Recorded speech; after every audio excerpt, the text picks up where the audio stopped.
Praise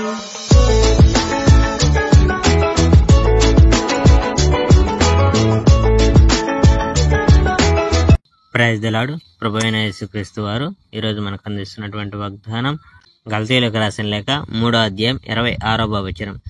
యేసుక్రీస్తునందు మీరందరూ విశ్వాసము వలన దేవుని కుమారులై ఉన్నారు.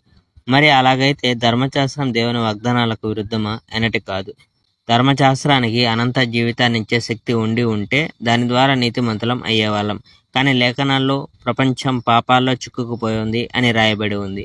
ఇలా ఎందుకంటే యేసుక్రీస్తు పట్ల ఉన్న విశ్వాసం వల్ల వాగ్దానం చేయబడిన వరము విశ్వాసం ఉన్న వాళ్ళకే ఇవ్వబడుతుంది. విశ్వాసం లేకముందు మనం ధర్మశాస్త్రం యొక్క ఖైదీలము. విశ్వాసము మనకు బయలుపడేదాకా మనం ఖైదీలుగా ఉన్నాము. మనము విశ్వాసం ద్వారా నీతిమంతులం కావడానికి, మనల్ని క్రీస్తు దగ్గరకు పిలుచుకు వెళ్ళడానికి ఈ ధర్మశాస్త్రం నింపబడింది.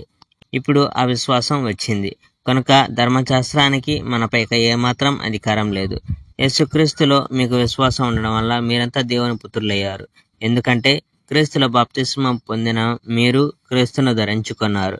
ఇప్పుడు యేసుక్రీస్తులో యూదుడని, యూదుని కానివాడని, బానిసని, యజమాని అని, ఆడ అని, మగ అని వ్యత్యాసం లేదు. క్రీస్తు యేసులో మీరందరూ సమానం. మీరు క్రీస్తుకు చెందితే అబ్రహాము సంతానంగా పరిగణింపబడతారు. దేవుడు అబ్రహాముతో చేసిన వాగ్దానం ప్రకారం దేవుని ఆశీర్వాదాలకు మనం వారసులవుతాం. Praise the Lord. May God bless our India.